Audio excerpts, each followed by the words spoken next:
Howdy, y'all. Hope everyone's having a good night. Um, let's see. We seem to be having some technical difficulties again, so I'm just gonna keep an eye on things, and if things cut out, it might end the stream a little early. But um, if everything's going okay, we'll just keep it rolling. Um, so let's see. Okay, I'll roll out a recap here of last session, last time on Tales from a Bloody Rift. Kayla and Sage found themselves ambushed by Stimmy as they returned with the alien Guga that she wanted, the sword from the cultists on from their station. Stimmy tried unsuccessfully to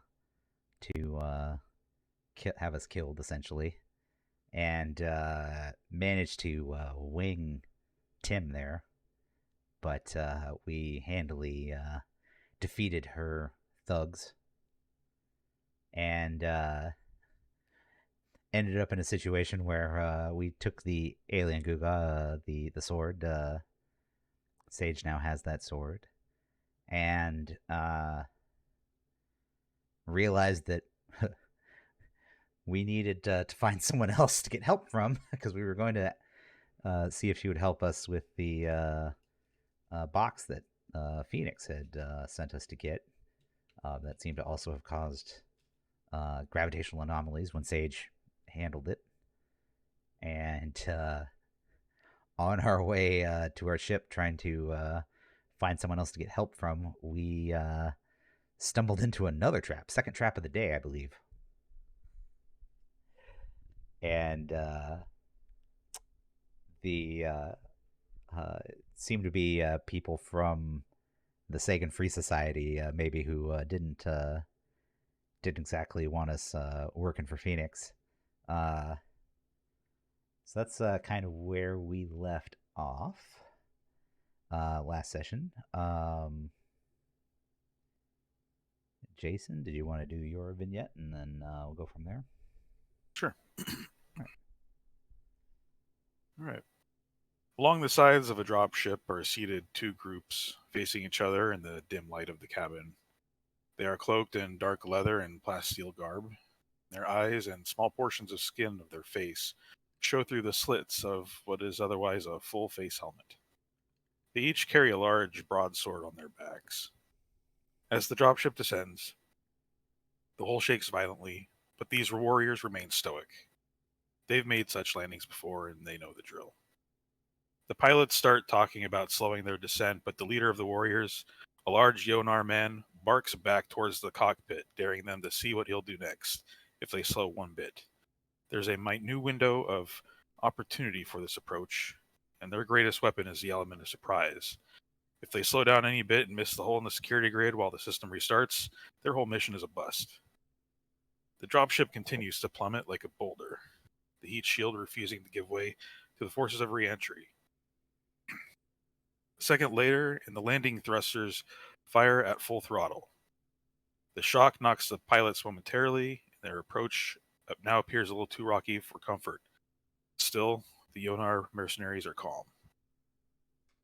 A clank, and then the sound of the hull cutters buzzing through the walls of their target. There is silence, followed by the sound of the metallic wall hitting the floor. The rear door drops open, and the Yonar rush out, swords at the ready. Their leader lets out a war cry, and his whole body is consumed in a blue flame. As it recedes, his muscles bulge, and his countenance takes on a bloodthirsty appearance. Soon the other Yonar follow suit. They charge down a corridor, dodging incoming fire from the soldiers and various security systems popping out of the ceilings. They are unnaturally quick and appear to almost fly along the walls and ceilings as they cut their way through the base of the center. Upon reaching their first destination, they split up and each take a separate corridor spreading throughout the building. Blood-curdled cries ring out through the many corridors. A few minutes later, The screaming and the shooting stops. Yonar make their way back to the dropship and take off. As they make their ascent, a concussive wave hits them from behind. Its source is their target, as it first explodes, then implodes in on itself, leaving nothing left of the building than a smoldering crater. And see. Ooh. Get a little sweet Yonar action going on there. Yonar Raiders. Mercenaries. Mercenaries. Quick little job. Nothing for them. Nothing for them. Easy peasy. Yep. All right. So I'm gonna start out with I'm gonna start my little vignette with somewhere in space over Cerberus. A few ships gather in congregation, a meeting being held over short-range comms. An older woman's voice is finishing giving a current state of the group address, and we catch her in the end of it. And Phoenix is doing something big. He seems to have that cult riled up. They're making more moves against him, and that can't be good. A younger man's voice interjects. He's got those 2 new mercenaries working for him, too. After they were seen leaving the station with Ezra, they came to Stimmy to help plan something. The older woman responds. Was Stimmy any help? Would she at least let us know what they were doing? Another man sheepishly responds. Stimmy keeps her mouth shut when it comes to other work. Only tells us what she's forced to. We only hear what our spies hear. I don't know why we don't just space her. A small chorus of voices rabble in agreement, but go silent as the older woman speaks again. Stimmy is too useful, and we got her under watch. Besides, our fights with Phoenix and his corp. We need the supplies they're hoarding. We need the fuel from that gas giant for the terraforming on Cerberus. The sheepish man asks, almost exasperated, well, what do we do then?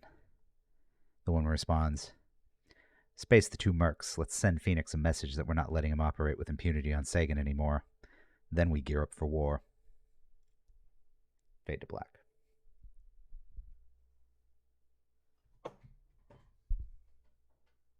Let me knock stuff off my desk. So, Very nice. I feel like that's queuing us up for our first task today, which we ended the session last time, getting to this point where we know that we are caught in a trap that the Sagan Free Society has laid out for us. So we need to kind of figure out who specifically is here for us and why, and what we what we can do to interact with these people. We know we're outnumbered and have 0 chance of escape on our as is right now. I mean, not saying that we couldn't try to fight our way out of the situation, but it seems like we've especially losing Stimmy, we're kind of running out of friends here, and could maybe use one group of people that's not trying to kill us, or just use us. Yeah, this is yet another group of armed jerks that have just come and surrounded us, right? Without any real recourse that we've had. I think the only one we had a real fighting chance against was the small group Ezra initially had when he first ambushed us. That we started taking care of them, but then They he got called the upper up hand. more. Yeah. Oh yeah, and then he got them to stop. Yeah. And then Stimmy's group was we overpowered them, but yeah. I think those are the only 2 exceptions. Every time it's been like, nope. I feel like with Stimmy's group, I feel like in both those cases though, we probably, I feel like if we wanted to, we probably could have just escaped, Whereas like with this group, I feel like we're kind of stuck because they are blocking our access to our ship, and they're pretty much got us blocked into the dock. Uh, so we kind of have this one. I feel like is the one where we have the least amount of options. I think a chance to talk our way out of this is probably our better, or at least talk our way into doing something for them is probably the better. I mean, oh no, I can't use. Okay, so for those at home, um, at the end of the last session, we had enough XP that um, we were able to upgrade our characters a little bit. In this case, I upgraded one of my assets, but when you get a new asset or upgrade it, you got to roleplay that out. So we haven't had a chance to roleplay that happening yet. But if we did, I think I could probably even handle this group if I had that If next you had thing. that the next thing, what was that? Not to, That the that's where I get a reroll if I score a miss. oh yeah When I yeah make yeah. any action aided by a relic. Um, yeah, Well, I think but we haven't had a chance for that yet. So yeah. I feel like there's yeah. I agree. I think I don't know that it needs to be this full long thing to role play that out. But I agree. Because I've also got one for making a new connection. But I don't. I think that's all part of. I think me getting that is all part of us searching for someone to get a hold of here. yeah. Um. So yeah, I wouldn't use that right now as it is anyway. But yeah, I agree. Especially because we just got this. You just got the sword, so it's Well, I don't have it yet. I haven't actually touched it yet. I think you have it because you grabbed it, right? You I found mean, it in the office and you had it on yeah, I you. was the only one that touched it while we were leaving for sure. Yeah, Who took it from Stimmy? I think that's up for. I think that's up for grabs. Like I can definitely take it. I would take it if we were taking it from her and you weren't going to grab it. yeah. I think that's what happened there. Okay. So we do definitely have the sword with us. You just haven't touched it yet. Yeah, Okay. So we need to like. So I think we already have like a faction for these guys. I think yeah. the Sagan Free Society, but we need people. So I think we need like at least for right now we need to know which family was sent to deal with us because they kind of they're kind of like mob like we've gone over that Right. a little bit. So I feel like there's going to be one set of enforcers sent to take care of us. So it'd probably be from one of those families. And I doubt it would be from whoever's the leader necessarily, but like the big family, but it could be.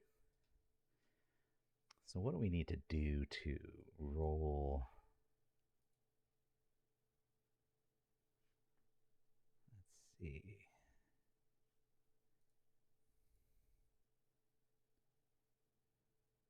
Oh, Actions. plus momentum. Don't forget the momentum. Oh yeah, thank you. +1 momentum because we did the little intro and the vignettes. Gotta get that momentum because holy crap, it's totally worth it.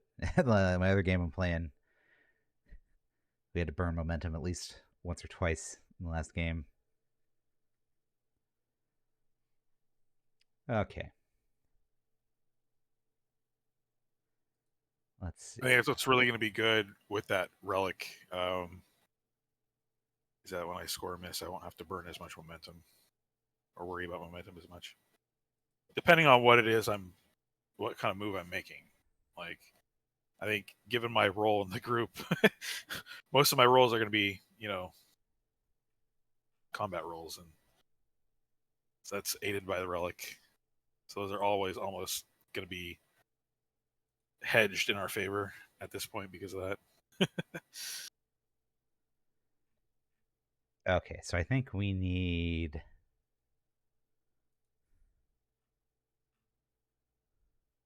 Are you what's that site called? Huh? Oh, Don Johnny. Yeah, yeah. I was gonna say we need. I think we need a name, and we need a couple of faction details maybe to kind of round out the sub faction of the Sagan Free Society here. So let's see. Let's go.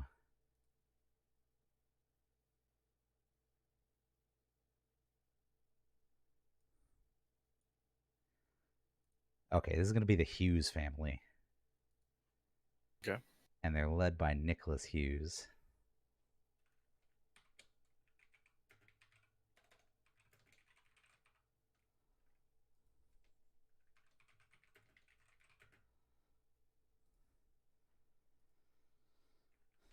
And don't forget, folks, for 1,000 channel points, you can name a character. Yeah, anyone who wants to spend some channel points, there is a option to name a character in the channel point redemption thing. Name anything really. Give us a name that you want us to use, and even if we don't immediately use it, we will, or even if we don't need to immediately name a character, we will use it the very next time we need to name something. So, a little bit of audience participation we've included. Thank you, Jason, for shilling for the channel. No problem. Gotta get people to spend those sweet, sweet channel points. Okay, so the Hughes family. So I don't think these guys are the. I don't think these guys are the main family necessarily, but they're like maybe just the family that's been tasked with dealing with us. Okay. So I'm gonna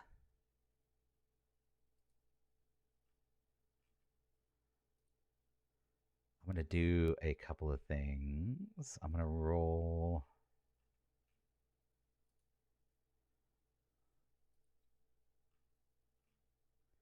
I'm gonna roll an identity and a legacy for them.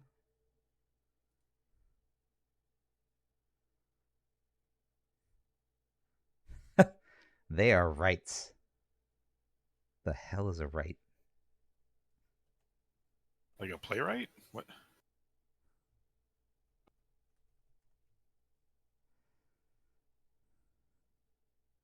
Oh, I guess it's specific to the game. Oh, it's a maker or a builder. So yeah, play right, ship right, that kind of thing. Okay, so these are builders. These are builder people. Let's see, that was identity, and then I was gonna do legacy. See what their kind of legacy their family has.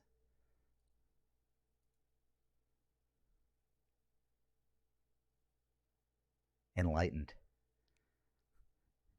Maybe these are so these guys maybe are like maybe the family is like the main engineers behind the terraforming Okay. system that they're planning on using. They're space teamsters. Space team.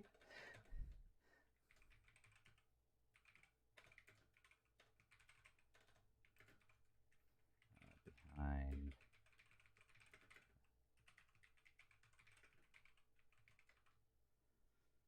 So they're kind of they're like important, but they're not they're not the people pulling the strings. They're just they're some of the grunt work. The Intergalactic Brotherhood of Electronic Workers.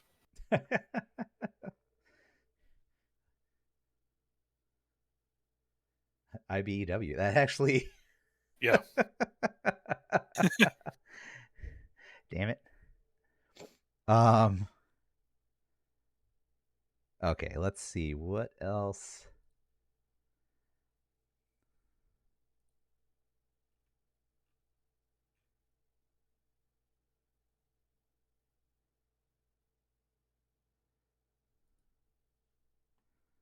Okay, so we know the Hughes family, who's a Sagan Free Society subfaction.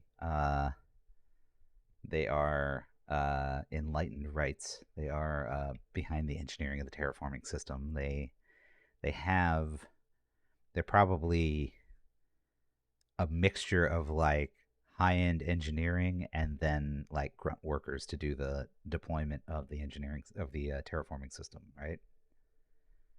Which probably makes them good for muscle if they've got a bunch of grunts.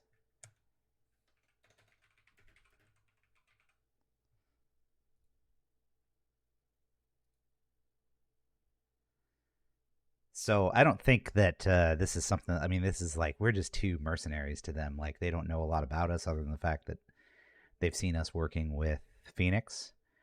So I feel like this is not a situation where they're going to send like high level people after us. These are going to be like the people they trust to do a job, and that job is to space two mercenaries that are involved in something they don't want on their station.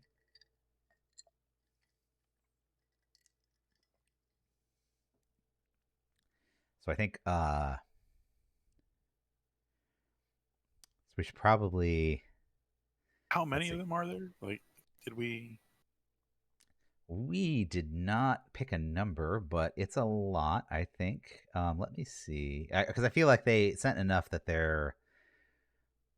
I mean, obviously, It was missed with a match that led to this. So yeah, I feel like there has to be a lot of them. Like, I feel like we have to be well outnumbered. So maybe like 10,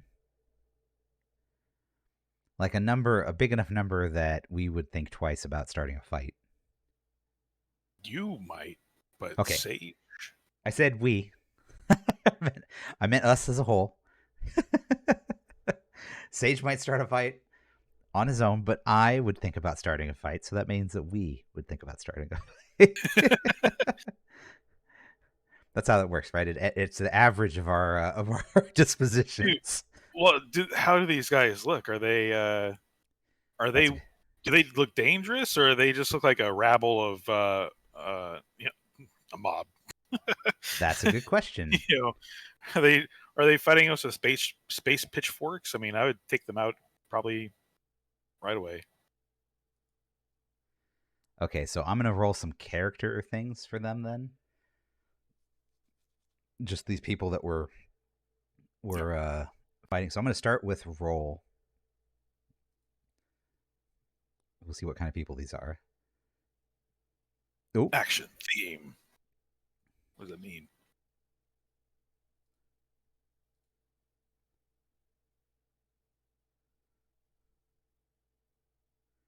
they're strong discovery. Okay. What?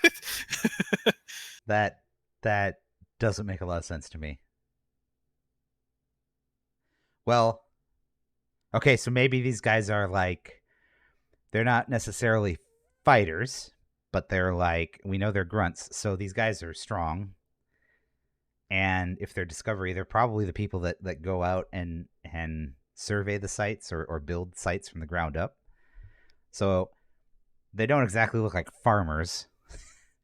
It's a lot like more like construction workers, right? Like a big group of Sure. construction workers, probably. Yeah. So let me see. Let me see what we get with a. So fighting us with space jackhammers. Let's get let's do a disposition and a first look on And them maybe real like quick. one is holding, a A space bullhorn. blowtorch. Yeah, or space blowtorch very menacingly. Like, Yeah, yeah, we're gonna blowtorch you to death. Yeah, I feel like these are families. They're kind of like the mafia, but they're also operating in kind of a backwoods because the sector isn't like super populated. So these like what passes for muscle here probably isn't the same thing that like Phoenix uses, where he's got armed. So yeah, I agree. I think it's like a bunch of guys with like chains or maybe the most giant formidable wrenches. weapon is like a mining drill, which would probably be a very effective weapon, but you know, And I feel like there's at least one person there with like maybe two guys there with guns. Maybe yeah, the yeah. leader and Like someone else. even if it's just a sidearm, Yeah, even if it's just they pistols. have like space shotguns. Yeah, something that like very thuggy. Yeah, enough to threaten us too, like not more than just because like okay, so if they're just wielding chains and shit, like I got laser blasters, you bowl past the guys, get us into the ship, and I'll just shoot from the entrance kind of thing. yeah. But That's kind of what I was thinking too. Like, can we do that, or is this? so that's what so I feel like there's at least one leader there, and he's got a gun, and then probably another person there with a gun, enough to make us think twice about like like I said, like I think they're geared up. The way they are is going to make us think twice about starting a fight.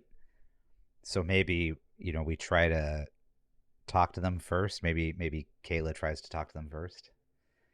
Let me roll their disposition and see what they've come across as to us, and then I'll roll a first look and get something else to go off of. Sure. Uh,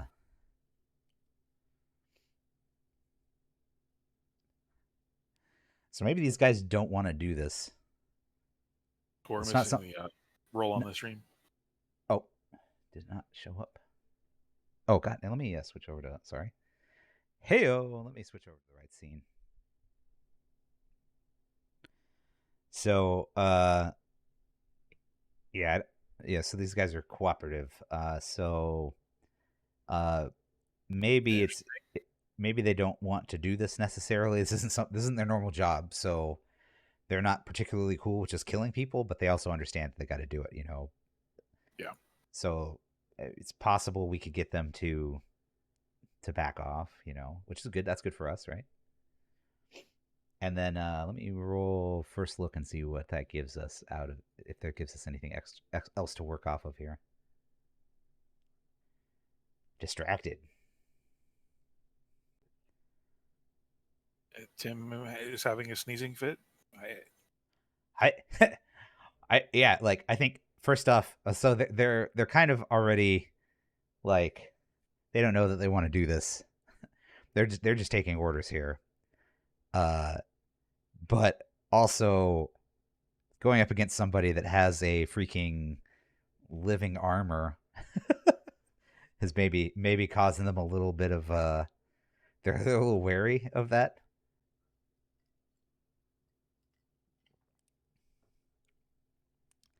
And by It's not this, very intimidating looking armor right now. It is making those cute sneezing sounds like in yeah, quick but it's succession. making noise, right? I mean, like I would be a little freaked out by any. I mean, like you could be like wearing a piece of armor that was purring, and I would probably have a little bit of worry about that if I was going up against you. Okay, fair enough. So let's see who is. So it's a Hughes family, but it could be anyone. So let's pick.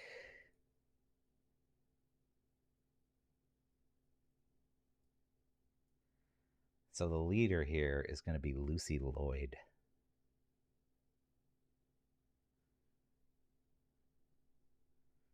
Let's see about that. Yeah.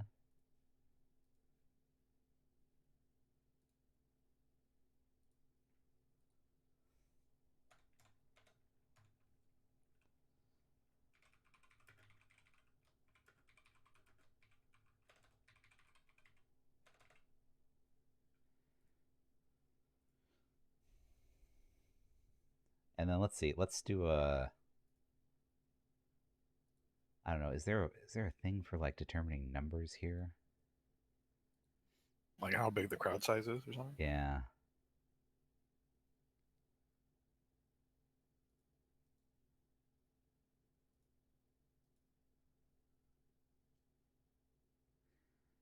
Well, we can just roll like 2d10 plus 2 maybe. That do you think that'd be sensible? Sure. Because like I said, it's got to be a relatively big number. Where is the? Is there a dice rolling thing in here?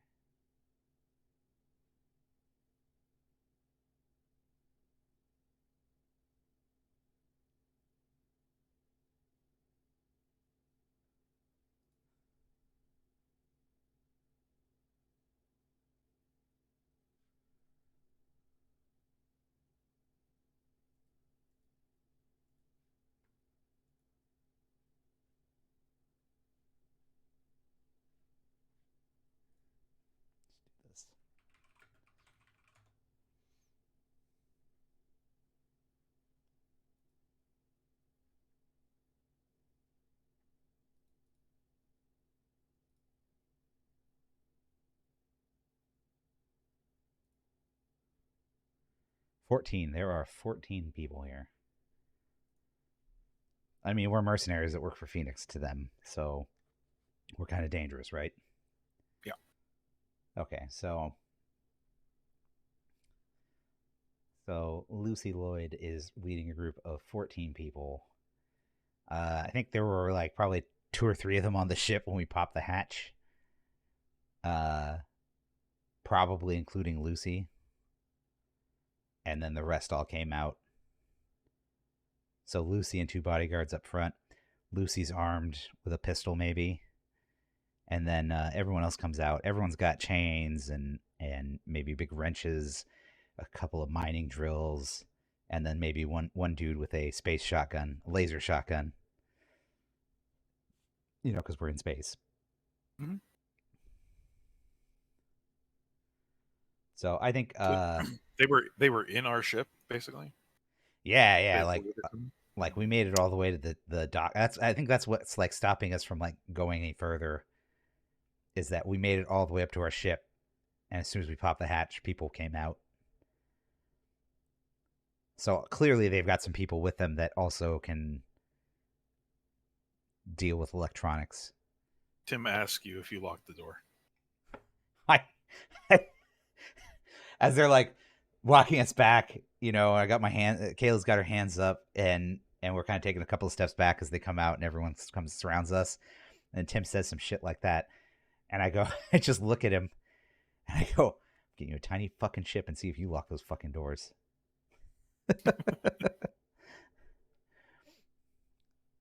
I say it kind of low enough that Tim can hear it, but not loud enough that everyone else can hear it. But you know, I feel like Lucy kind of comes down and kind of she's like, "What was that?" I said, "I was talking to the armor." I point my thumb over at Tim. I shrug at Lucy. Just uh, so I feel like Lucy kind of introduces herself and kind of says gives the whole like what do you call it? It's the villains talk about what needs to be done kind of thing, you know. yeah. So she like comes out and she's like, "Look, we know you're working with Phoenix, and we're tired of having that shitheel try to run things on our station while he's already starting fights with the cultists. Um, so we're gonna have to put a stop to some of his plans, and we're gonna start with you, making it not so subtly clear that making it not so subtle that they intend to deal with us uh, by way of Tim, murder." Tim states the obvious. They don't know that we're not working with them, and all they hear is me, me, me, me, me, me, me. Kayla it has her kind of like It hands up a squeaks and little bit, clicks. and she kind of rolls her eyes when Tim says stuff, and she goes, "Of course they don't know we're not working with him, Jesus, Space Jesus." And she says, "Hey, look, I don't know who you are. I assume that you're the people doing the terraforming crap. If you're against Phoenix here, Stimmy let us in on some of that, some of the local problems going on." Kayla's like, she's gonna do a compel. Also, bonk for Sailor. She is gonna do a compel. She is going to attempt to convince these people that we are not the threat we are, or that they think we are.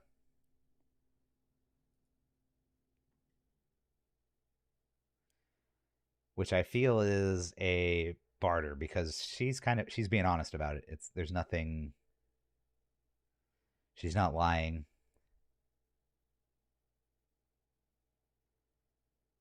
She's just trying to buy time if you guys need if we need it, and the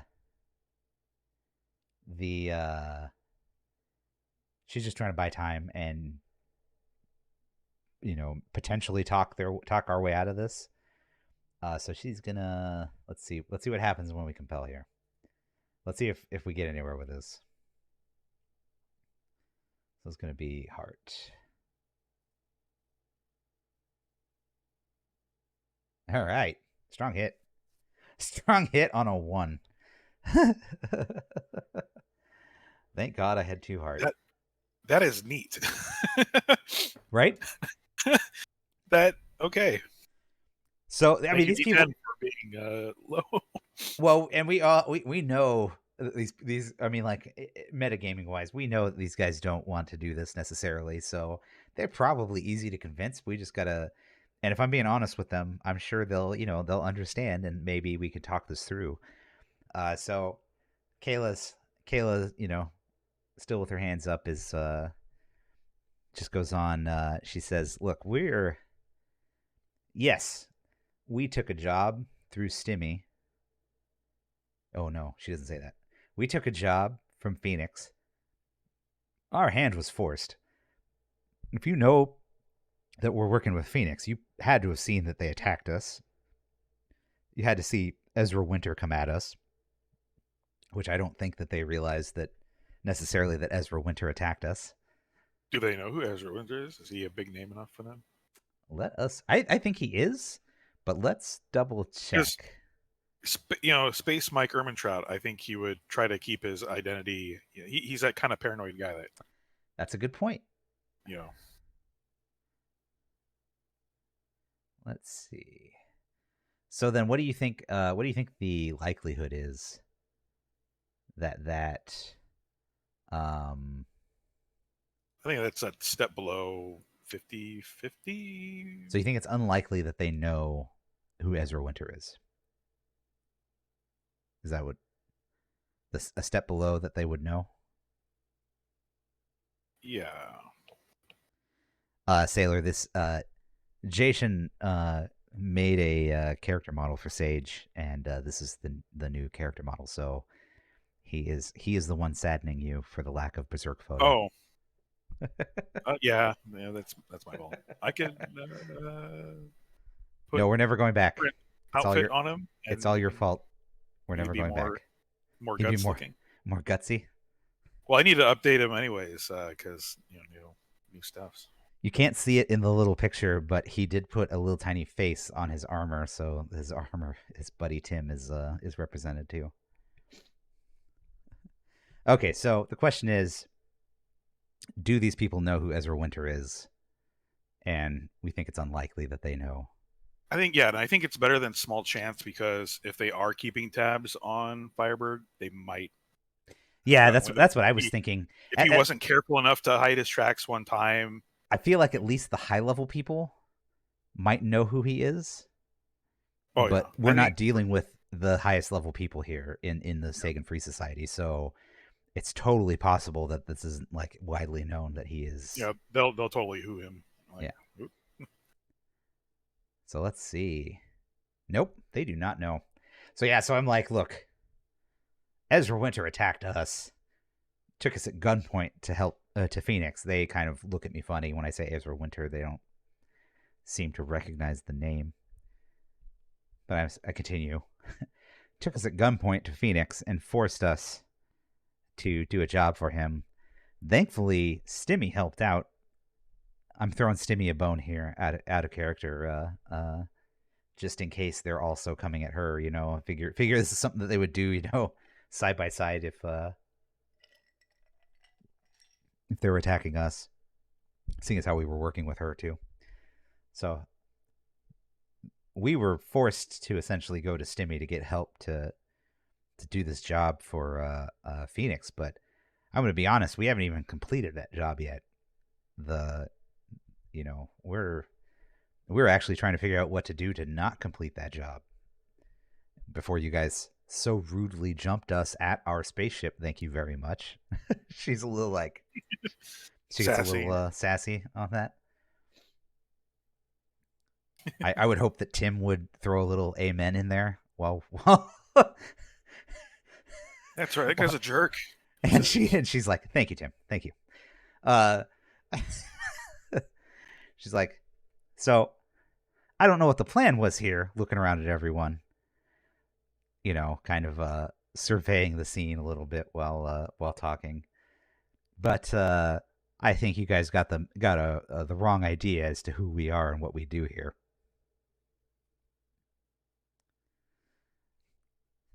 So we know that they're gonna agree to not kill us here. How do we want to utilize this? What do we want out of this? Because we were kind of looking for someone.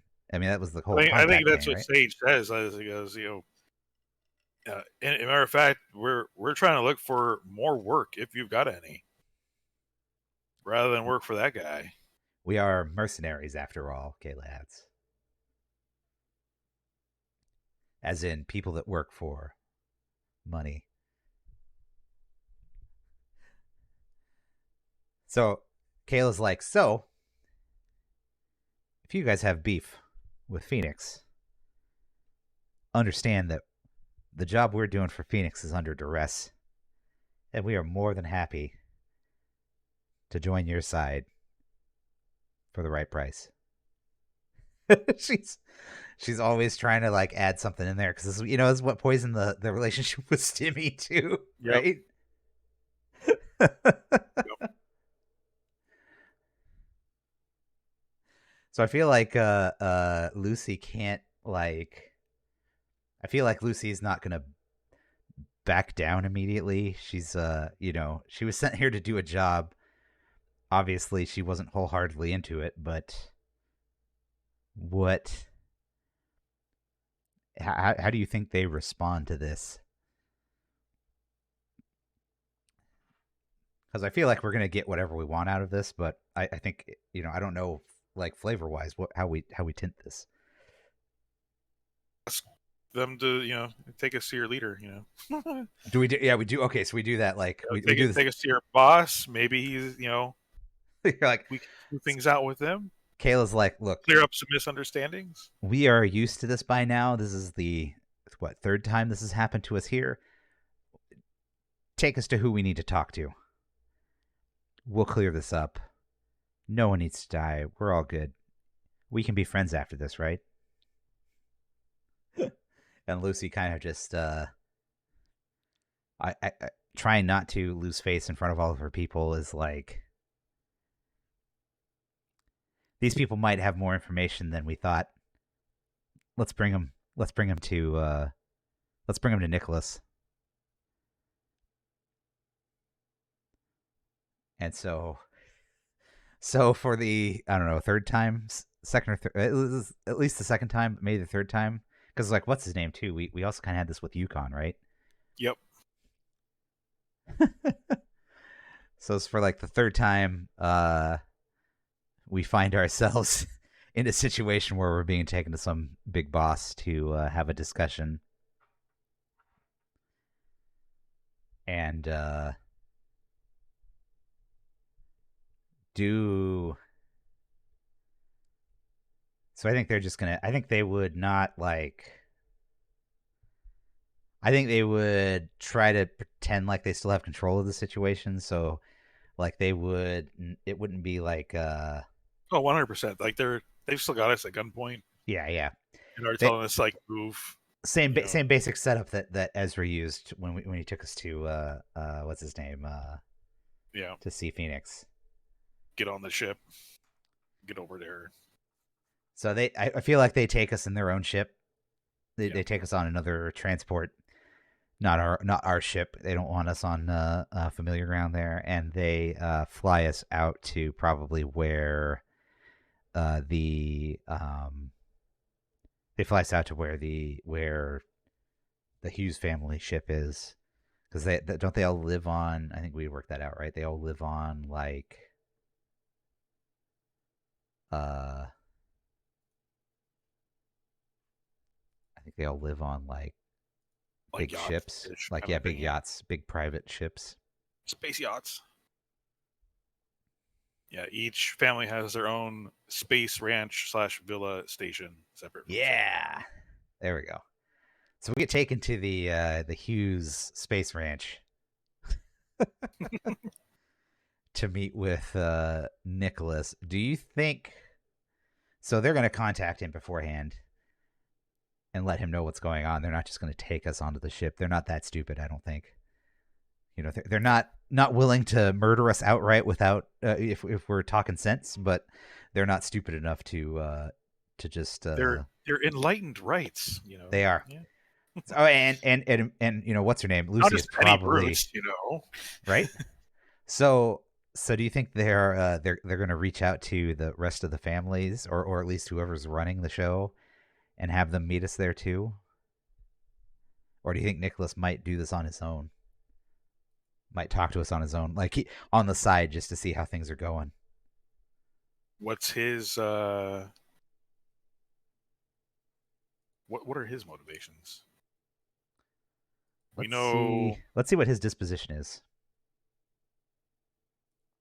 yeah, they want to get rid of Firebird as a group, but does he want These people are very. It's just a cooperative group of people, is what this is. Just it a very is cooperative group. Um, his motivations are probably though. Well, cooperating with the rest of the families or something? let's roll this real quick. Let's see what this gets us. Oh,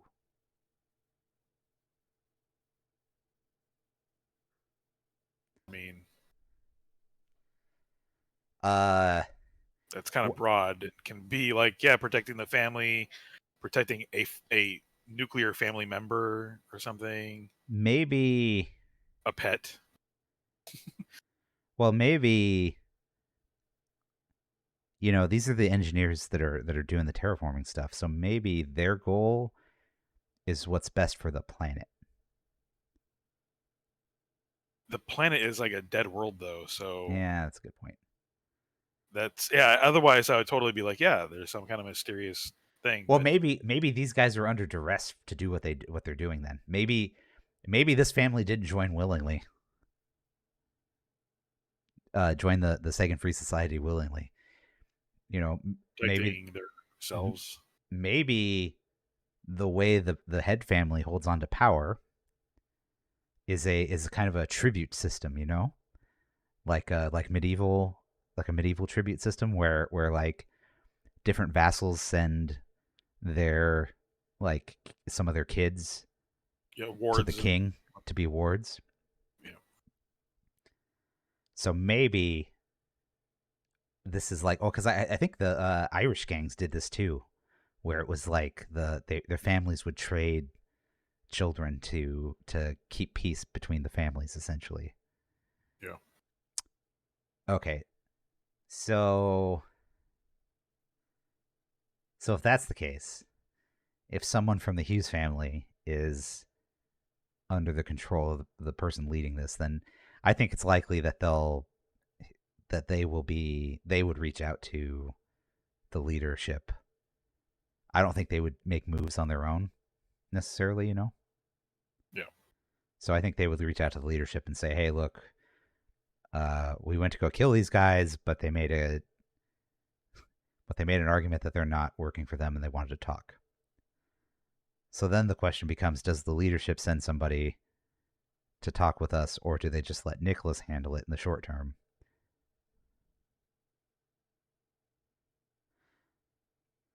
I think if they're I think if the The fact that they've got a family member hostage means he's likely to be trusted enough to get the job done, or else he books the wrath. so I think he would tell them, but they would basically say, okay, well, figure out what's going on and make the best decision from there. Keep us updated on the status. So an unlikely role that they would send someone. Okay, so let's do an unlikely. So will they send somebody from the main family? No, Nope. Okay, Nicholas they is taking care of this trust himself. Nicholas. They trust him inherently to talk to us. Okay, He's a big boy. He knows what he's doing. right? He knows what he's doing. So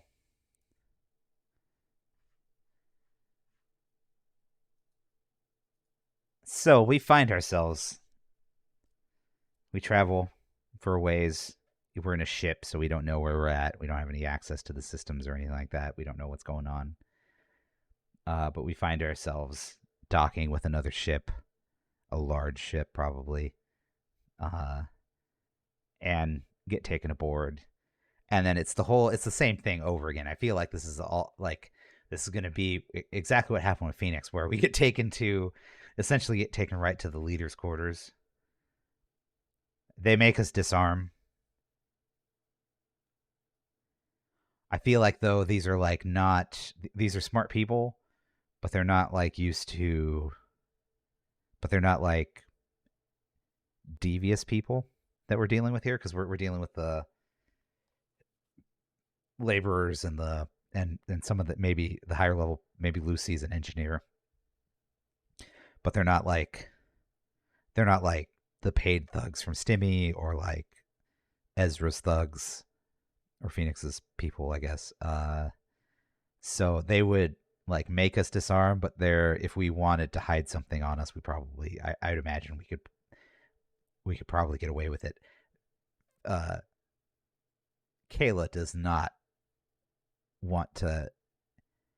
Kayla feels like at this point, where I got this far, there's no reason to need to defend herself immediately, so she's fine relinquishing her laser pistols. Sage is always protective about his sword. He always gives it begrudgingly. Okay, so yeah, they're and they'll like, Even if he agrees, he's like, he'll be pissed off about it. He'll grumble. Give him all like. Kayla will say, "Sage, if they wanted to kill us, they could have done it back there. They could have tried back there." Yeah, tried. Yeah, that's what she corrects herself, knowing that Sage would take umbrage with the idea that they could have killed us back there. Sage begrudgingly gives up his sword. We get escorted. It's not the same because I think Ezra had us handcuffed or something like that, right? Like, yeah. Ezra had more protection. We're kind of like just loosely being taken to see this guy, and obviously it's not going to be the same as like Phoenix's office, because Phoenix's office was like opulent and had all these alien artifacts and stuff. This is likely more like the CEO's office of an engineering firm, where it might be nice, but it's not like, exactly, more utilitarian, more lived in and worked in kind of than showing off wealth. I don't know. Let's see what.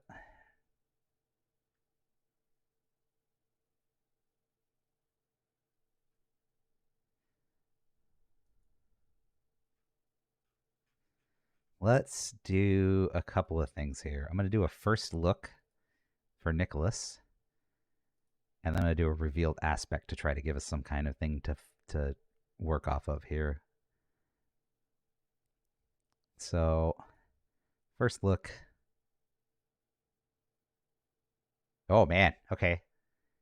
No, so maybe Nicholas like fancies himself a key part of this organization. Maybe he takes himself more seriously than the other families do, and kind of sees his role as like hyper important. And so he wears like an officer's uniform, maybe, because he's adorned. Either that, or he just likes gold. He's like a Trump, or a what do you call it? Like a Alexander the Great or something like that, where they like, or Napoleon, where they're just wear like an opulent, like, I have to look important, right? Sure. Yeah. So maybe, yeah. So I think it's more like, because like these are going to be like engineers too. I mean, like the organization or the family is made up of like the engineers, or at least they run the engineering team that does the terraforming. So maybe it's less like military, more like, yeah, more like they have like an officer structure. So they, there's dedicated levels of importance, and the family members hold the Hughes family members hold the highest levels, so they have the fancy general outfit. Okay, so that was first look, and then let's. Oh, I guess maybe we do a goal for him, and then a revealed aspect. Let's do a goal and a conflict. I mean, It writes itself. he wants to see Firebird Biotechnics just erased from the sector. He wants Phoenix to stop harassing their people and to give up the materials that he's been hoarding from the gas giant they get stuff from. And then one more thing. Let's do a revealed aspect and see what that tells us. Oh.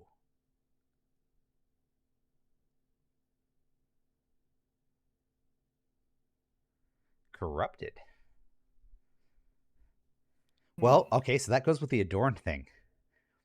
So maybe, Absolute power corrupts absolutely. yeah, maybe he wants to end the conflict, but he wants to be seen as the one that ends the conflict. Maybe that's why his Okay, people yeah, came yeah. after us. Yeah. That's why he lets his people be used as like some of the thugs. Because he sees him, we already know he's adorned. So, and we talked about it. He sees himself as like a general or like something like that. So, he's got his own little private army, and he thinks that if it weren't for this setup where one of his children is with the main family, that the Hughes family would be running this operation. Absolutely. And he thinks maybe ending the conflict with Phoenix is the path to get there. So I I think like it.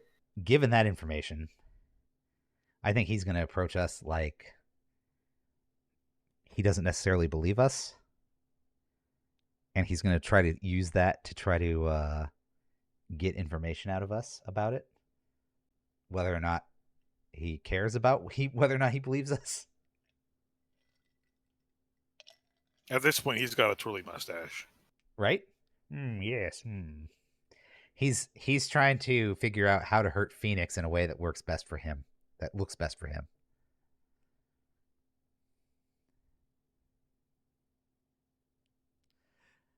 Okay, so I think we get led into Nicholas's office.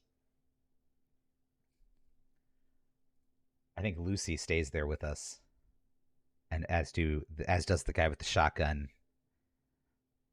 So we've got like armed guards with us, but that's it. Like door closes, they stay standing near the door. Nicholas seated behind his desk. Maybe it has his various engineering awards and trophies, various things that engineers care about.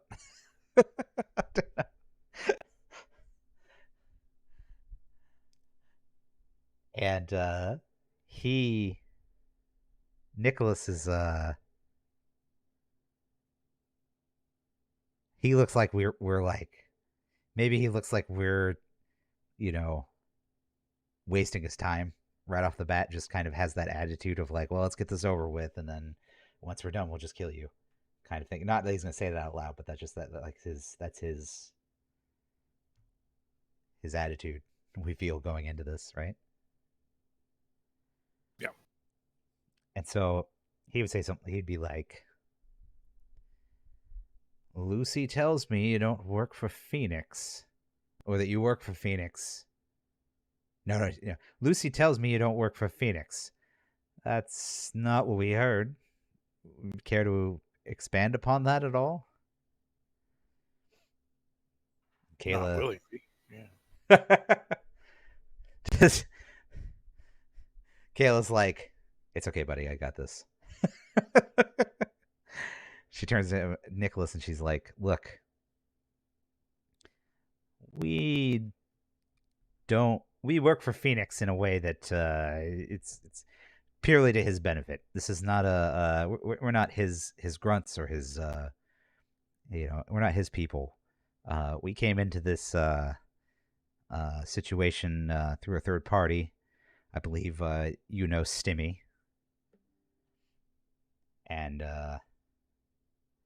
Nicholas kind of eyebrow raises at that, but not doesn't say anything.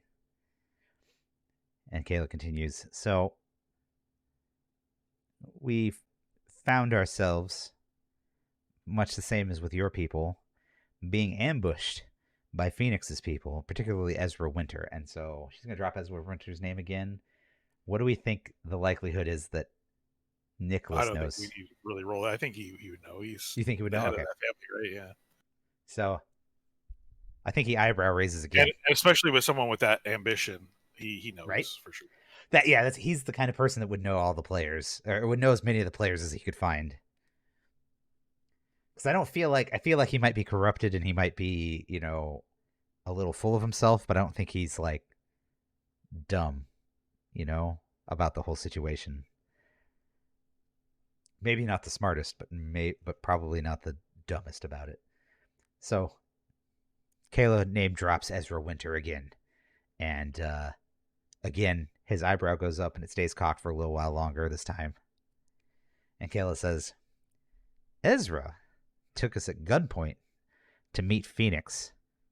Similar to the situation we got here. She points over her shoulder at Lucy and her shotgun wielding friend. She says, Ezra is the one that brought us to Phoenix. Phoenix is the one who demanded that we steal something from this cult. One that he's apparently tied to in some way.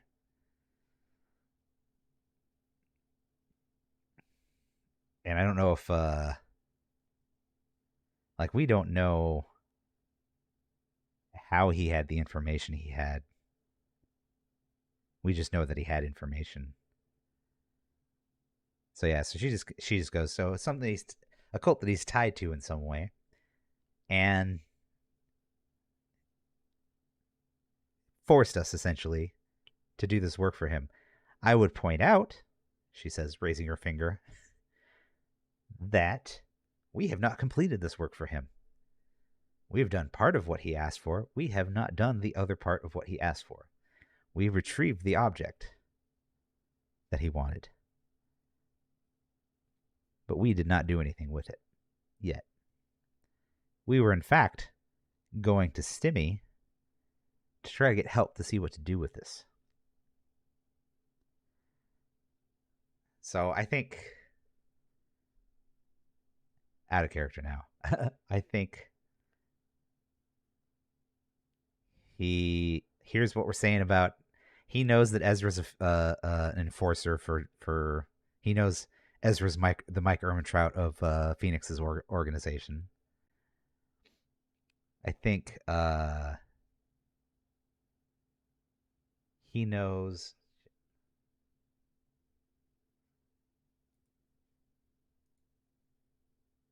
I think he knows, or at least realizes, that what we're saying is probably true if we're dropping names like we are, right? Yeah. And then on top of that, I gave him a little taste. It goes back to that whole thing. If we're dropping Ezra Winter and he's the type of person who knows who Ezra Winter is, versus his thugs, we're like, I don't know who. I think that would definitely.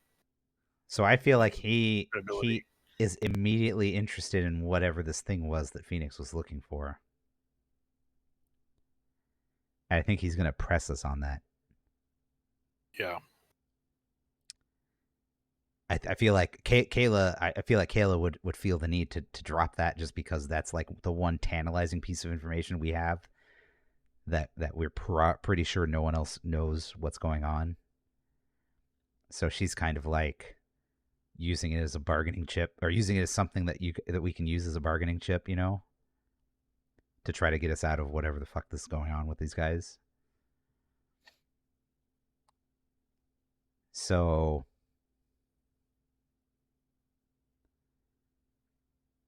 how good is he at talking to people, do we think? Like, Kayla is a scoundrel, understands lying, bluffing, and stealing pretty well. So I think she would get a good read if he's not good at lying, bluffing, and stealing himself. You want to, I guess, secure an advantage for that? Let's do a secure advantage for this little conversation, and that's what the whole point would be. Yeah, deducing how he.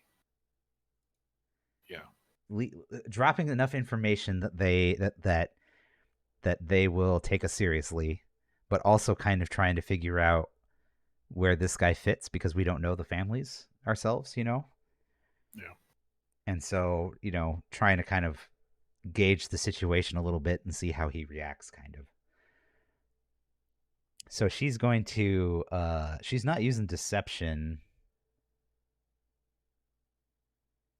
probably observation here, or Wits, sociability. wits again. Oh yeah. Oh, Shelly. Is it, yeah, wits again? Yeah, I think sociability. Well, no, I think heart, actually, because I feel like this is like,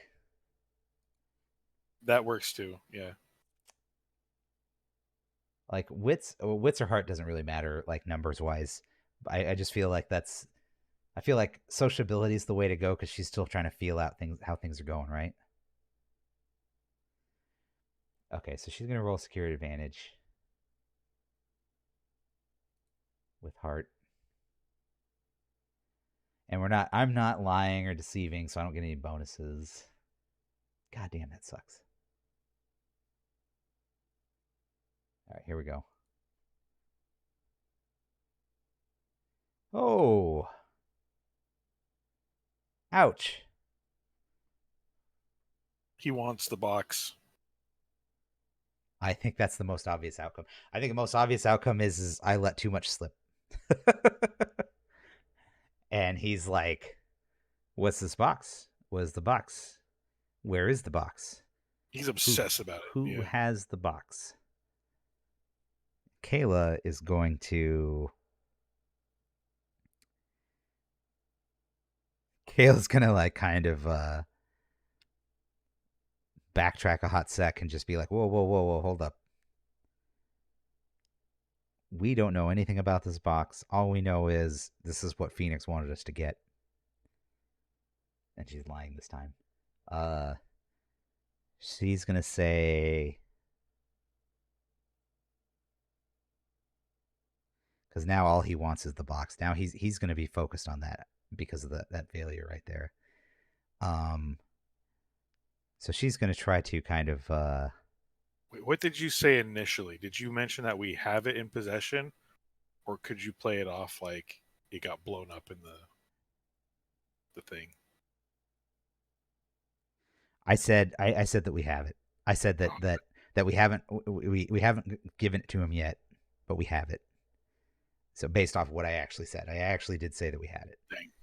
Yeah, I know, right? Well, so that okay, so that's I think that's the thing that works against us here is that, and that's why this miss is bad for us is that now he's like, okay, so you have the box. Where is it? What is it? What do you know about it? And Kayla kind of just starts to go, look, we don't know anything about this box. We just know that Phoenix wanted it. We don't have it with us, obviously, because you know we It's were made of taking. stone. It's boring. It doesn't do anything. Well, she's gonna like be like, well, we were taken at gunpoint, so obviously we didn't, have it with us. And then it's just this stone brick. Like, it's not a. What's the likelihood if he's part of the engineers that are doing the terraforming? What's the likelihood that they have some understanding of the planet, of the things that have been found on the planet? Yeah, like this wouldn't be the only box.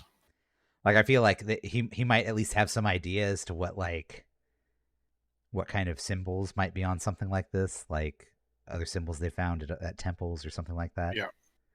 Okay, so I think it's probably likely that he knows then, right? Yeah. So let's see if he knows enough to kind of shock us into divulging some more information.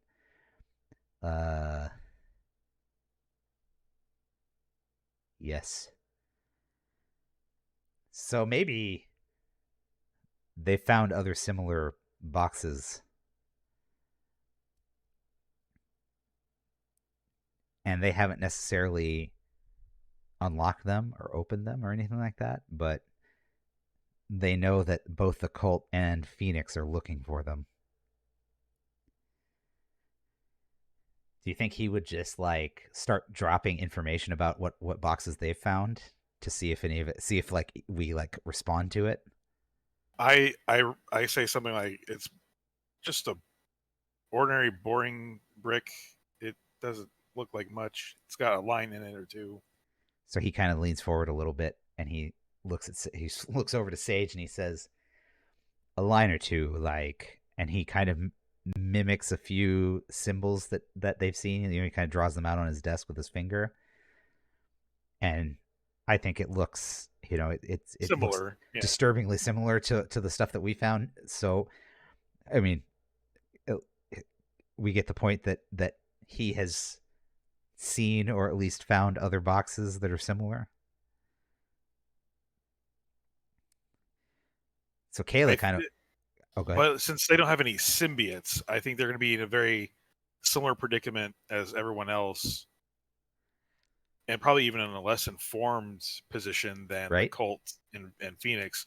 They probably just think they're boring bricks with squiggles in them, I feel like and they think their they're only some kind of goal like, is to keep them away from Firebird and the cult. yeah, like I feel like they might see them as some kind of like ritualistic thing they find in temples, and they're just like, you know, Yeah, it's some kind of like yeah, standard fucking, you know, object of reverence kind of thing. yeah.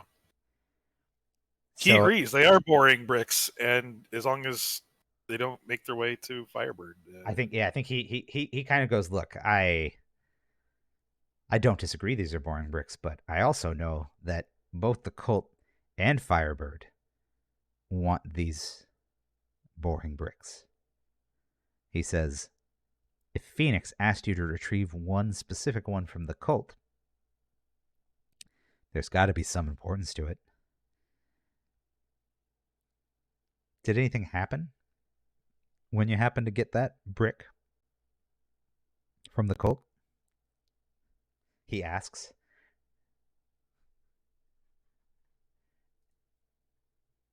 go, Miss. Kayla's gonna Kayla's gonna Lie your, lie face and say off. nothing happened. Kayla's gonna say, It was dusty. yeah, it was And sitting in there in the Tim back of a sneezed from storeroom, it. and it caused my boy's armor here to sneeze, and we just grabbed it and took off. Nothing happened. We don't know anything about it beyond the fact that it's just a seems to be some kind of brick with writing on it. So I'm gonna take this is gonna be shadow because I'm lying, and then I'm also gonna use my scoundrel. I get to add +2.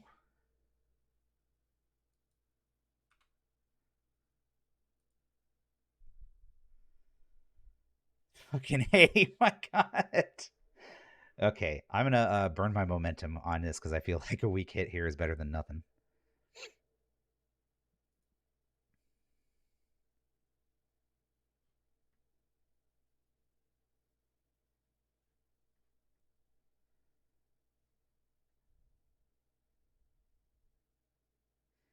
I think he believes that we don't know anything about it, but still demands it. He says, "Look, I don't disagree with you. We've seen a number of these things." He lets a little information slip for us too as part of this. So he goes, "We've seen a number of these things, and nothing. There's no there. It's a brick. It's a brick with writing on it. The cult wants it for a reason. Phoenix wants it for a reason. There's got to be something with these. So we've been trying to collect and protect them.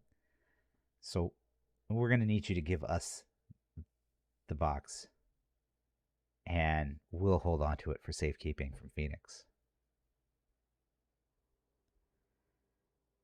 I think Kayla Uh, kind of looks over her shoulder at Sage. sidebar. Sidebar. Sage says sidebar.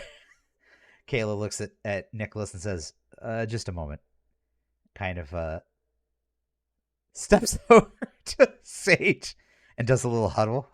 We're like in the middle of the room between Nicholas and these two people at the door. So like we're far enough away where I feel like if we whispered really quietly into each other's ear, they wouldn't hear us. But they're probably also looking at us very incredulously because we're just in the middle of this dude's office.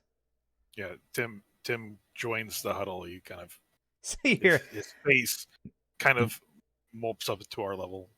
so we make this Yeah. little three-way like chain of people Group, whispering things. little group huddle. Yeah. All right, Tim. What do you think? How Uh, does Tim feel about this? how does Tim feel about this? That's a good question. I'm curious to know. Do we have a Timometer somewhere? Timometer. Uh, Um, let's say okay, how so we know what happened to it. Like Kayla says to Tim, Sage, what do you think is going to happen if we give this to them? Is it Kayla says to Sage real quick, uh, how you're the one that saw stuff when you touched it. What do you think the danger is in giving this over to them versus giving it over to Phoenix? I mean, I think those are our two options essentially, assuming we can get out of here with our lives, and not give them the box. how does So Tim feel about this? His guy's thing. Well, also like, what's the likelihood that this could be set off again, or is it depleted? I feel like this is one of those things where like incidental contact kind of triggers it, but like if you But they focus don't on have it, the means to do it. You know. yeah, they don't have the means to do it. So I think if you or Tim were to focus on utilizing this thing, um, I think We could probably reuse it again or something. yeah, But I think we could probably reuse it, but I don't think they have any means to actually use it. They still seem to not know anything about what it is, so we have more information about what it is than they do. But that being said, that's not much. uh, I asked him how likely it would be that we would learn anything new from this thing, or if we got all we got from it in one go. Um, We're both staring at Tim while you figure out how to roll this. okay, yeah, yeah. Is it? Uh, I'll say it's unlikely. I think I get more out of it. yeah, I think it's unlikely that they'll get something out of it. I feel like Tim, like similar to you, might feel like, well, I don't necessarily want to give this up, but I don't think it's going to help them any more than it, And you I don't know. think it's going to help me anymore Yeah, necessarily. Yeah.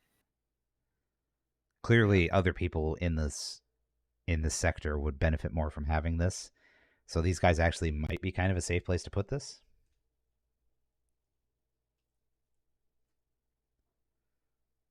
Okay. Yeah. Yeah. It's not likely to be of use to us anymore. So yeah, Tim seems to be warm to the idea of letting them take So care of it. this might buy us our freedom and get us another contact Yes. to work off of here too.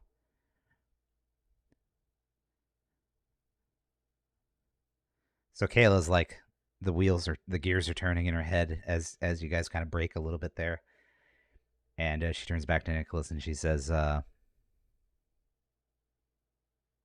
"What do we get if we give this to you?"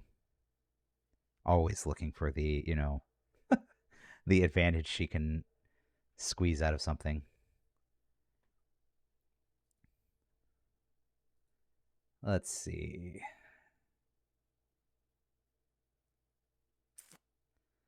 What would that be?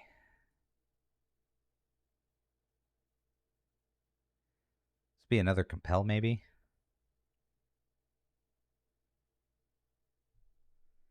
I feel like Nicholas would respond with, well, you get to live. And we could send you on your way with the understanding that you're done with Phoenix.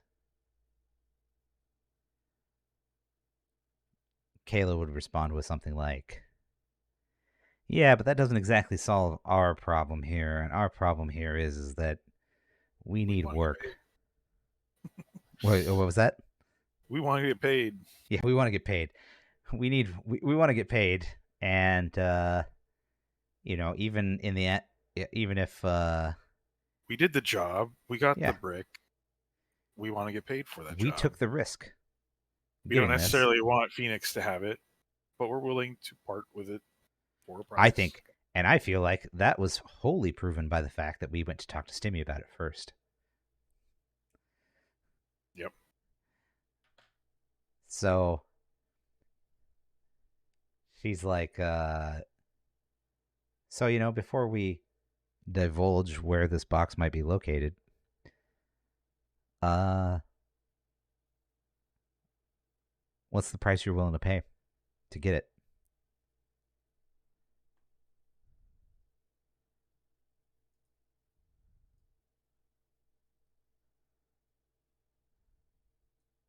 I think she's trying to barter in this case. I don't think I can use. I haven't really said anything that's been a lie yet in this.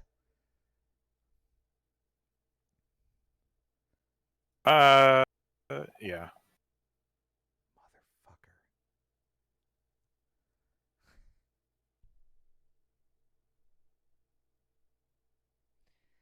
Oh my god. How many 10s am I gonna? How many 10-8s am I gonna roll tonight? All right, well, we don't get paid for the box. Nicholas says your payment's going to be walking out of here with your life. I'd like to point out that the leader of the Sagan Free Society wants your head on a platter, and it is by the good graces of Lucy here that you are talking to me while still alive. He says kind of nonsensically because he's not good at killing people. He hasn't had to do this a lot. Oh my god.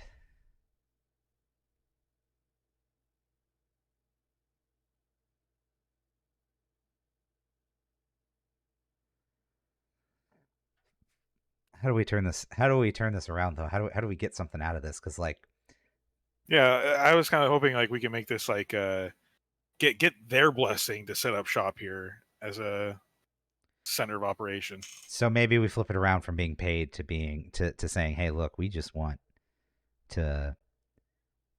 work. we just want to be able to work, and we don't want the power players in this sector of space to be constantly capturing us and forcing us at gunpoint to do stuff. So if you're willing to let us go for the box, we're willing to give you the box.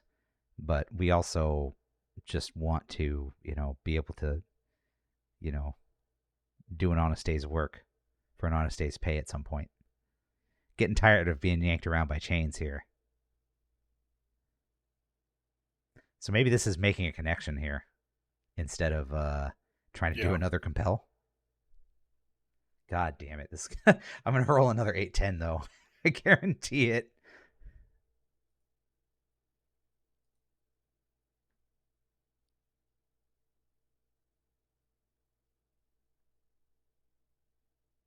Are you ready for this?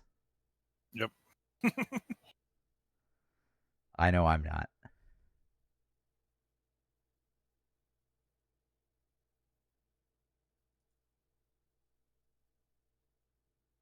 Hey, Okay. weak hit. All right. Okay. Here we go. So, we make a connection, but it comes with complication or cost. Envision what they reveal or demand.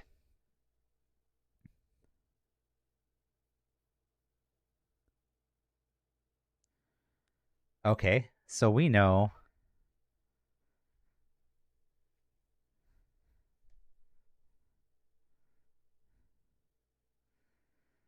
we know let's see. What do we know? We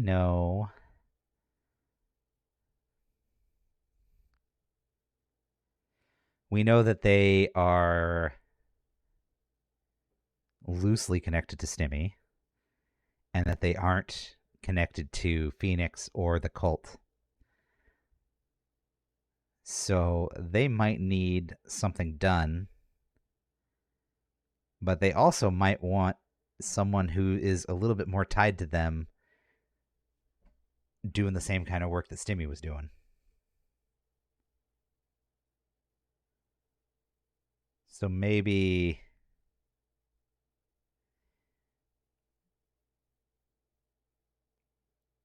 they make a big deal out of us reporting to them, like doing our job, but staying in contact with them and letting them know the goings on that we see.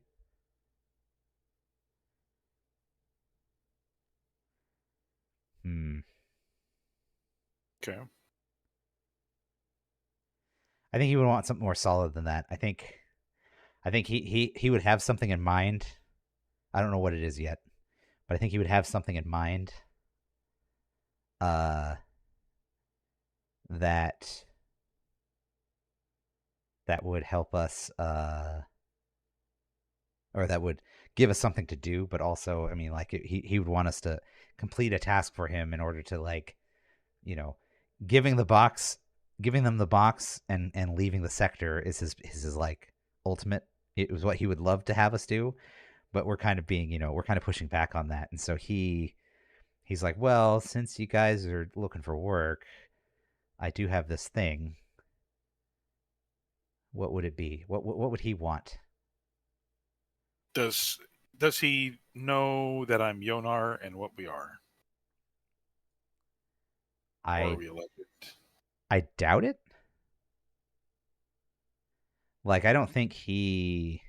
Because I like the Yonar like Jedi-ish as far as like, are they Okay. real? you know, Well, okay. So what do you think? I think it's unlikely that he knows what the Yonar are, but it's a possibility. So let's see. like I think that well, Okay. I Well, think what do you think? he would know what the Yonar are, but would he recognize one if he saw one? Would he recognize that I am Yonar? That's the thing. I think a lot of people, given the legends of our fierce fighting ability, are kind of Would have some idea of who you are or renowned. who Yeah, your people are. I don't. but does he? Yeah. Do you like? So you've already you talked kind of a little bit about them having like very specific armor and stuff like that. Are you wearing like I know you were wearing Tim, but are you wearing anything else in a specific way that like looks like your people? Not really, because I've been on Okay, so I the think run. he would maybe know, like same as what you just said. He would have probably heard things, you know, myths and legends and whatnot. But I do But have a giant ass sword, and I have Tim. well, yeah, and that's are they known for? I mean, like obviously they have the symbiotes, and that's especially the warrior class on your from your planet. Yeah. But would like are we trying to figure out if he could identify you without you saying something about it, or if you said something about it, he would just understand? Is that what you're If saying? he would identify me just by what he's seen so far as Yonar, and if he can capitalize on that somehow to utilize that. I doubt he would identify you as Yonar based on what he's seen. I don't think that. I think even with like myths and legends, it's like unless I'd your have to people do were like, something really obvious in front of yeah, him for him to be like, "Oh, that he's clearly a Yonar yeah, dude." yeah, exactly. It's I haven't like done anything yet that would tip that off to him, if your people except for had Tim. lightsabers and you had a lightsaber on you, I think that would read as like okay, someone could identify you as Yonar without it. But But that's even kind with of the what symbiote, Tim. it's like Yeah, Tim is a lightsaber though, and so but is our giant swords. So okay, that's like the visual thing that like, oh, okay. Well, you want to give it a 50-50 then, maybe? Sure. See if it's something that he picks up on. Yeah. Yes. He knows I'm Yonar.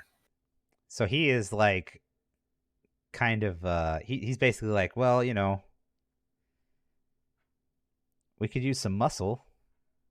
Your buddy there seems to at least fit the description of the mythical Yonar. Because he's probably well read, I guess. I guess that makes sense if he's like an engineer kind of guy and all that too. Yeah. So he'd probably know a little bit more. Because the destruction of your planet had to have been recent, right?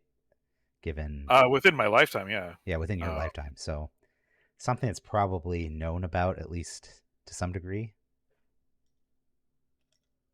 yeah. Okay, so that makes sense. So he would probably like lean into that a little bit and say, well, we could use some muscle to help. Maybe they want us to push back. Maybe the cultists have an encampment on the planet that's impacting his ability to set up for the terraforming. Okay.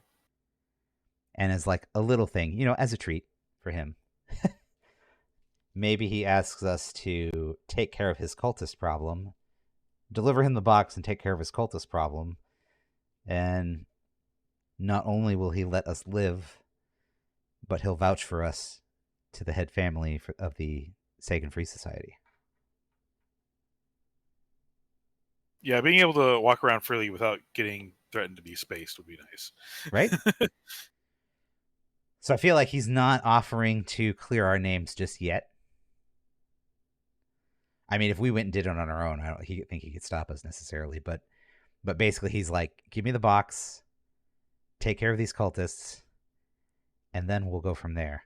And we'll see what I can do for you. I'll talk to the heads of the families in the Sagan Free Society, and help help clear up the confusion that's clearly there around you guys. I feel like that's the best we can get, missing two compels and getting a weak hit on a connection. Yeah. Kayla kind of defeatedly, because this is like the third fucking time she's tried to make a connection that hasn't turned out very well. At least we walk away with our lives, kind of thing. It's kind of like looks at Sage, shrugs, sees if Sage says anything back, or if Tim has any smartass remarks he'd like to share.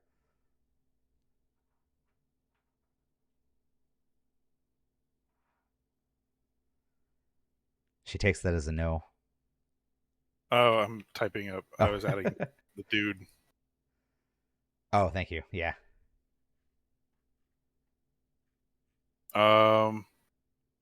Formidable, dangerous. The guy? Yeah. I feel like he's at least formidable because if he's higher level, I feel like he's more serious than Yukon was. Or no, at least as serious as Yukon was. So I think the vow he's going to send us on is at least dangerous, or at least formidable as well.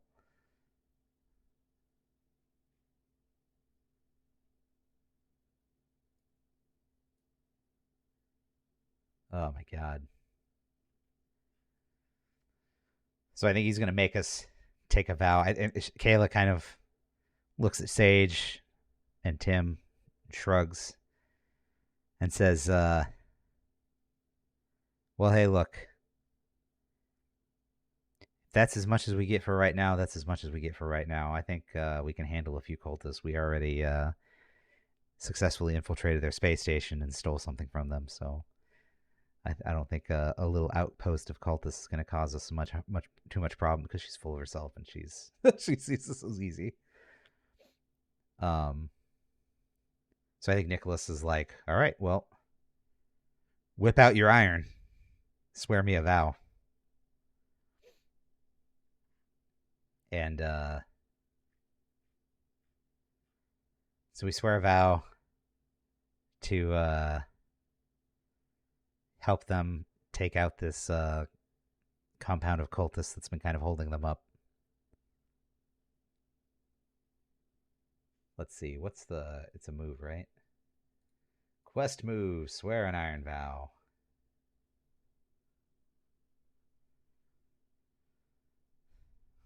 Swearing it to a connection, so we add a +1. We don't share a bond. It's plus heart. Oh my god. So here we go. Am I going to fuck this one up is the question. Wait, you have to roll for the move for the adding a vow? Yep. When you swear upon iron to complete a quest, write your vow and give it a rank. Oh. Then roll plus heart. Because that it depends on it. It tells you, do you have a clear way to take care of it? Is there some complication, or do you begin with more questions than answers, or is there a significant obstacle to overcome? Essentially. So, are you ready for this? Doom, doom, doom, doom, doom, doom, doom, doom, doom. All right, not another 10-8, please. Please, not another 10-8. Okay. Nice. There you go. Strong hit. I mean, they know what needs to be done, and they know where these people are at, so they can basically drop us off like right out, or show us like right outside of where their compound area is. They're probably even monitoring them to some degree. So it's just a matter of us going there and handling business.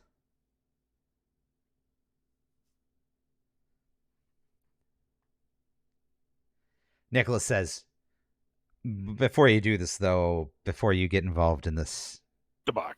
thing, I am going to need the box, though. Give me the box. He says, where is it? Like he doesn't trust us to go get it for him.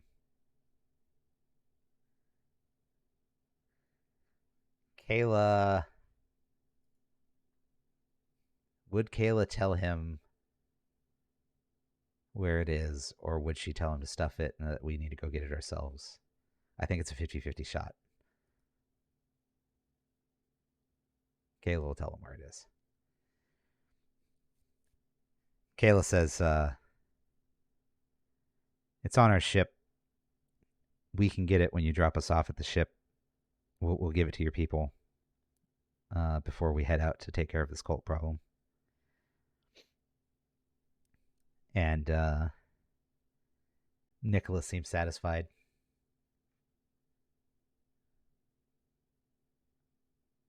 Uh-oh. Nothing happens. Okay. So I'm going to add a vow. You added the guy already. Yeah, I added the guy. Take out. I was going to do like 50-50. Tim starts coughing it up. He actually has it on him.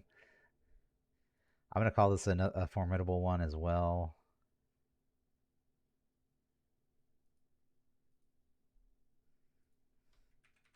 Nicholas. Like, yes, where's it at? You say it's back at the ship, and then Tim starts like a cat with a hairball.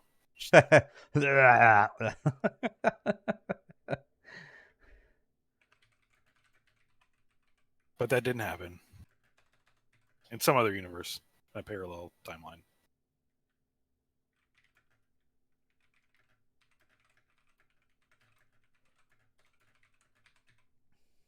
All right. Tim's variant Mitt. So Nicholas accepts the vow, swearing, and Lucy takes us to the ship that brought us here, flies us back to the station. I feel like it's a very quiet ride. We're not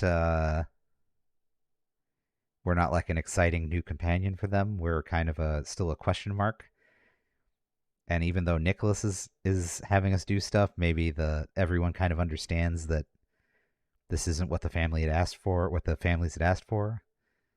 So there's still some kind of danger on their part to letting us do this. So I think before, having agreed to hand over the box to them, I think we should mark progress on that vow. I agree. And then again on the handover.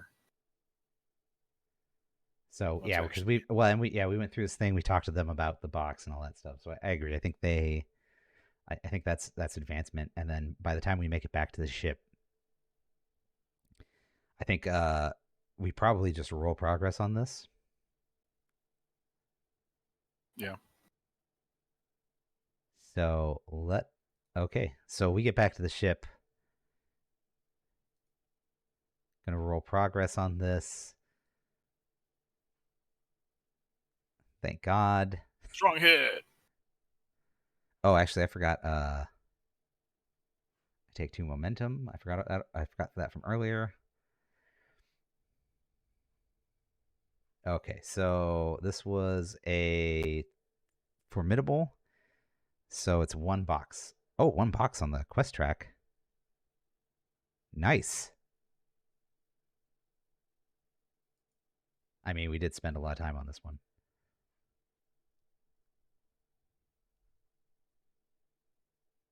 My dude. Like one full box. Yeah, 1 full box. Because it's 1 tick for troublesome, 2 ticks for dangerous, and 1 box for formidable.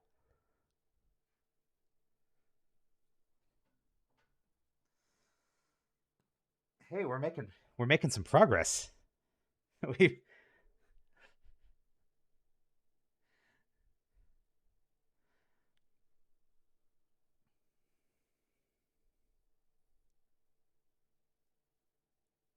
All right. So we hand the box off. Kayla goes and grabs it from the suit that we stuffed it in because we were gonna put. Remember, we put in a suit. We were gonna have. We're gonna have Tim fly the suit out of the dock.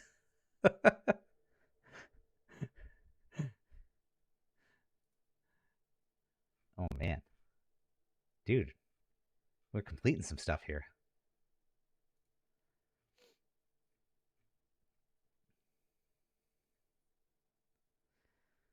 Hand the box over to Lucy, and Lucy's like, "You know where to go. We showed you where the where our encampment was, and where the cultist encampment was."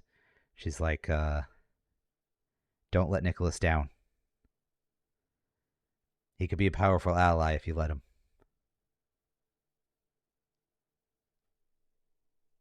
She says it's because she's part of his house.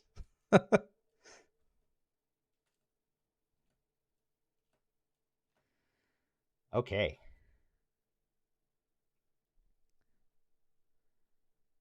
So, how do we want to do this? We are nearing 2 hours. Do we want to head down there and prepare ourselves? Maybe talk to someone at the base camp before we head over to fight the cult, and then break there, or do we want to break now? Yeah, let's get down to the planet Okay. um, real quick because I think there's some RP I'd like to Yeah, yeah, work yeah. out for If you- asset purposes. So, we're gonna so Kayla sets a course.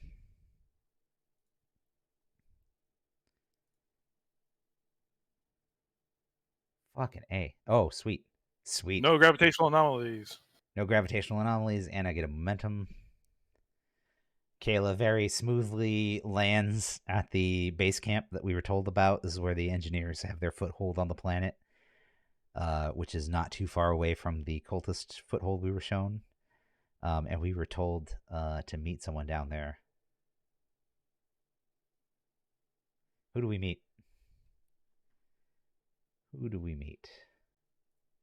As we're getting all our supplies before we meet up with someone, we're going through our armory, I guess, and Oh yeah, like on the ship on the way there, I feel like we're like setting ourselves up. Like yeah, Kayla's putting on her combat vest as opposed to her regular vest. yeah, and We got our weapons back, and I there's that sword. I asked Kayla what we're gonna do about that Guga thing. Kayla says, I mean, You're the one that likes stabby things, but I say if you don't want it, we sell it. It looks a little small to me. And then I pick it up, and as I pick it up, uh, I I zone out, stare into the space, um, and suddenly a giant flame engulfs me in this like powerful aura, and the sword itself, as I grab it, little tube-like things come out of it and start embedding themselves into my wrist, and my eyes start glowing with the same color of that flame, and the sword itself starts changing. It expands into a huge giant sword. So as this is Um, all happening, Kayla goes, "Go, not again," and then ducks behind something. it's really quick though. Yeah, it's Yeah, like a like a a lot Saiyan quicker than the transformation. box. Yeah, it's a lot quicker than the box. Sage himself, for just a brief moment, gets a series of flashes. He sees this dais, similar to the temples of his homeworld, but there's this four-armed reptilian-like alien carrying one of these swords, and it's waving in its other hand. It's got like in one of its other hands, because it's got four of them. It's waving around uh, a staff in front of this doorway that's lighting up, and he sees large fleets of ships of unknown origin floating above a planet that looks like Cerberus if it had life on it. You can make out like a few continents and stuff, similar to what you can already see from orbit. Like some of the features look familiar. And then he sees an explosion, much like his planet did. Much like same kind of explosion his planet underwent. On his planet. Oh, okay. Yeah, Oh yeah, that's right. Because I mean, your people were essentially, well, at least the your people and the symbiotes were essentially the Ascension's planet keepers for your planet. yeah. So that makes And sense. so yeah, he it's a brief moment. It just quickly flashes in his brain all those images, and then as he's looking and all that, uh, the that flamey stuff subsides. It kind of activated some like Yonar power in him, uh, that he hasn't quite attained yet, but it unlocked, and he's now like his muscles are bulging, his eyes just have this different look to them, like he's ready to kill, and he sees a lot of information overlaying everything in some weird script he doesn't quite understand. Things he looks at Kayla, and little pinpointy lines focus on weak points and stuff, and Oh. So he gets a combat HUD, is what I'm hearing. yeah, yeah. To reduce your beautiful description of what happened down to. Kayla is like I said, hits the deck as soon as like crazy shit starts to happen, and she like kind of pops back up and looks at you. Sage, how we doing? Something I crazy happened. I don't know if you saw that. I just kind of uh, deadpan point out the weaknesses of her stance and certain things that could be used to eliminate her in a second. Kayla, Kayla's like, I already take enough shit from Tim. I don't need you to be giving me shit now. Is this the And shit then talking sword? Is that what this is? so he lets go of the sword, and the tubes kind of rip out of his wrist, and everything turns back to normal. The sword returns back to normal shape, and he's less swole now. And It's like, oh, so you've got. Okay, so Kayla's like, look, I held that thing. That didn't happen to me. Is this like a Tim thing again? Is that what this is? She's saying in I character. maybe maybe it is. I don't know. I don't know what just happened, and I explained the images I saw. Kayla, slightly concerned, but not enough to like beat the point to death. But just says, you talked about my weaknesses there for a moment. This thing isn't asking you to kill me or something like that, is it? She says, pointing at you and the sword. No, Okay. just that I could. She goes, whatever. All right, we got a job to take care of. Let's. I don't know if that. I mean, like that. Bring it with you because obviously it seemed to do something. Maybe you can make some more magic happen later. She says as if she had any control over whether or not you brought the sword with you. Oh, he's bringing the sword with him. Yeah. Yeah, that was that was her expectation, but she talked like she could have prevented you from doing it, even though she knows it's all talk. That unlocks the relic, the unveiling of the relic for my vestige. Nice. So Kayla finishes arming up. Keeps an eye on you the whole time, given the sword transformation that happened there. And then proceeds to finish piloting you guys down to the planet, to the encampment that the Hughes people are at. She pilots perfectly. Gives a little huh. I wonder if Tim could have made it to this planet without any problems.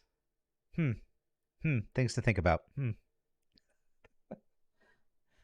Her usual smartass self, despite the craziness of the sword magic that happened on board the ship.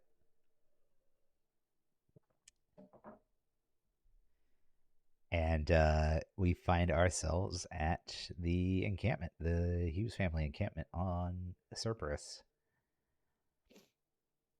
And as we step out of the ship, we're greeted by a small contingent of people, led by a wiry old man who greets us and says, I'm Seth Hames. I run this facility. I hear you're here to help us take care of this cult problem we have. And I think that we can stop it right there if we'd like.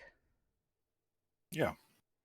And then we can pick up talking to Seth next session and continue through with taking care of the cult infestation they have on Cerberus, or at least the cult encampment that they want us to clear out.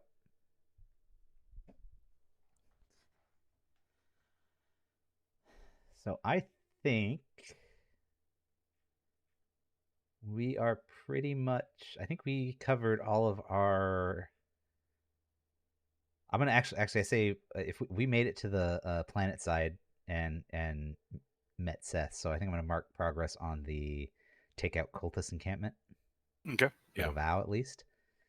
I figure once we start the actual taking out the cultists, that will be a separate encounter progress track, separate from the quest progress track. So I think it's okay for us to have made progress right now and then on the vow.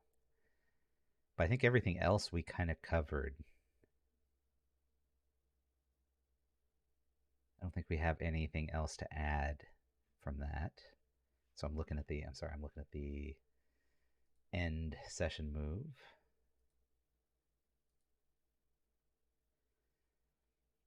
So we don't have any relationships development, no milestones. to mark down. We are giving ourselves something to do, so we're going to focus on uh, this vow to take out the cultist encampment, and we're going to start by talking to Seth here. Yep. Um, Just one momentum. so we get one momentum for that. I'm going to mark. I'm going to add a note into the quest that we made it to.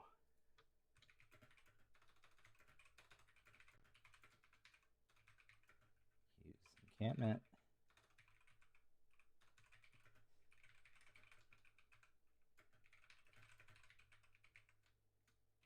Talking to Seth about the cultists. Okay, cool. I'll leave a note there. I'm gonna sneeze, maybe. Well, I'm good. I'm good for now. It'll come here violently in the middle of me talking, I'm sure. Um, so you already got your momentum for that. I'm gonna add my momentum. All right. So that wraps it up for this session. Our next session, we are good to go for next week, right, Jason? Yeah. The 24th. Same bat time, same bat channel. Hopefully a little earlier, but it's we start when we can, kind of thing. So sometime around 8ish. So we'd be happy if you watch along, if you join us again. Otherwise, I do have this up. I am uploading these sessions onto my YouTube channel to Macron. And I will have this up, this VOD, once we're done here. This VOD will go into our playlist for the sessions we have here on Twitch as well. Those are going to start rotating out soon if they haven't already started dropping off. So all of our stuff is going to be kind of backed up to YouTube permanently. On top of that, I will be streaming tomorrow. I don't know what I'm going to do yet. I might be playing a game, might be painting. And then I plan on streaming again this. I'm going to try to stream both Saturday and Sunday, and we'll see how that goes. Um, if there's anything you'd like to see in particular, please feel free to let me know. Drop me a line, hit me up. If you're liking this content, please follow us and follow us here at the channel, and subscribe to my YouTube channel. You'll see any of the uploads we make. Um, and I hope everyone has a good night. Say goodbye, Jason. Bye, Jason. I knew that was going to happen, and that's why I love you, Jason.